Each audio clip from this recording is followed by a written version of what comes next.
All right, let's talk Shakespeare. Today, we're jumping into one of his wildest comedies, Twelfth Night. And when I say wild, I mean it. This play is an absolute masterclass in chaos, a world of tangled love affairs, gender-bending disguises, and yeah, just a little bit of madness. At its heart, the whole play really boils down to this one simple but kind of explosive question. What happens when everyone falls in love with the wrong person? Seriously, that single idea is the engine that drives this entire story, pulling every character into this huge, hilarious, and honestly kind of heartfelt mess. So, where does all this craziness go down? Welcome to Illyria. You should think of it as a place where the normal rules just don't apply. And that makes perfect sense because the play's title, Twelfth Night, is all about an old festival of misrule, a time when everything was supposed to get turned upside down. Well, in Illyria, it feels like that party just never stops. Okay, let's meet our two main nobles, who are already dialed up to 11. First, you've got Duke Orsino. This guy is so hopelessly in love with Olivia that he literally just wants to lie around listening to sad music all day. You know the type. And then there's Olivia. She's taken mourning her brother to a whole new level, promising to hide away from the world for 7 years. These two aren't just characters. They're emotional powder kegs, just waiting for someone to light the fuse. So what's that spark I was just talking about? Well, in true Shakespeare fashion, it all kicks off with a shipwreck. A huge storm rolls in, our hero gets thrown onto the shores of this strange land, and she's forced to make a pretty wild choice just to survive. And this is where we meet our shipwrecked twins, Viola and Sebastian. The storm tears them apart, and tragically, each one thinks the other is dead. So Viola, now all alone in this new place, has to think fast. Her solution? Disguise herself as a young man and take on the name Cesario.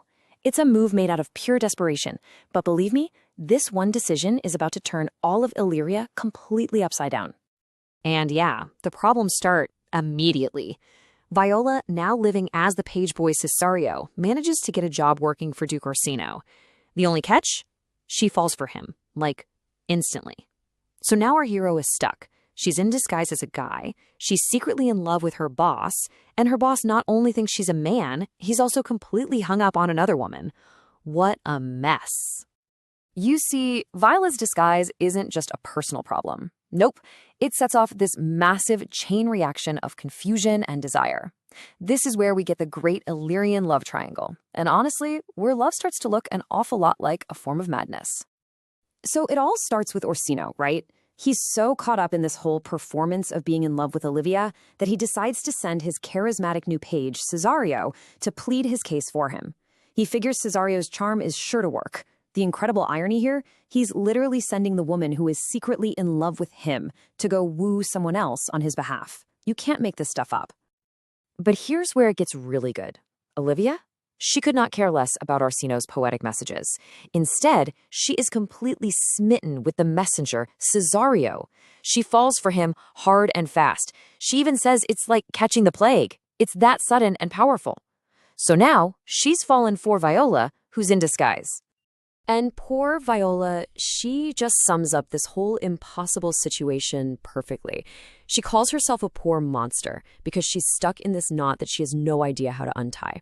Let's break it down. Her boss, Orsino, loves Olivia. She loves Orsino, and Olivia, totally mistaken, is now doting on her. It's just a perfect, painful mess, and it's the very heart of the play. Now this madness isn't just for the nobles. Oh no. This theme of misrule trickles down to the entire household. And that leads us to one of Shakespeare's most famous and, frankly, most brutal comedic subplots, the total takedown of the stuffy steward, Malvolio. So who is this Malvolio guy? Well, he's Olivia's head servant, and he is a complete and total buzzkill.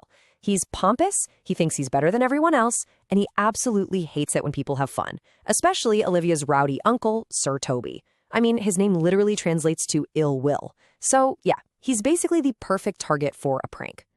And the prank they cook up is just, it's both genius and incredibly cruel.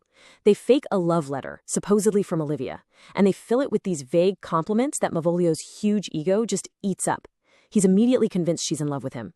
The letter tells him to do all this absurd stuff to show his love back, like wearing these bright yellow stockings, which she hates, and smiling like a maniac all the time. He does it all, of course, and everyone, Olivia included, is convinced he's lost his mind. They end up locking him in a dark room as a madman. Okay, so how on earth does this absolute mess get sorted out? Well, the answer shows up out of the blue. It's Viola's twin brother, Sebastian, the one she thought was dead. He wanders into Illyria, and his arrival is the one thing that will push all this chaos right to the edge, before, finally making everything clear. Sebastian showing up just throws gasoline on the fire. Because where his sister, as Cesario, is trying to calm everything down, dodging duels, politely turning down Olivia, Sebastian does the exact opposite. Someone challenges him to a fight, he fights back. A beautiful rich woman he's never met before asks him to marry her, he's like, sure, why not? Every single thing he does just makes the confusion 100 times worse. And all of this leads to the big finale.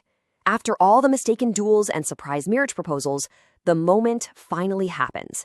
The two twins, Viola, still dressed as Cesario, and her brother, Sebastian, end up in the same room at the same time. And for a second, everyone just stares. They're seeing double. And in that moment, the entire illusion that's been driving this whole play just shatters. And boom, just like that, everything starts to make sense again. Olivia realizes she's married to Sebastian, who is basically the real version of the man she fell in love with. Orsino has that light bulb moment where he understands his fondness for his page, Cesario, was actually him falling for Viola. So we get two happy couples, everything tied up in a neat bow. Well, almost everything. The only person not celebrating is Malvolio. He gets let out of the dark room and he is furious, vowing revenge on everyone, which adds this little dark twist to the happy ending. So yeah, Twelfth Night wraps up with weddings all around, but it leaves us chewing on a much bigger question. If just changing your clothes can completely change who people love, drive them mad, and basically create a whole new identity, then what even is true identity? It's that question that takes this play from being just a hilarious comedy to something much deeper. A really fascinating look at how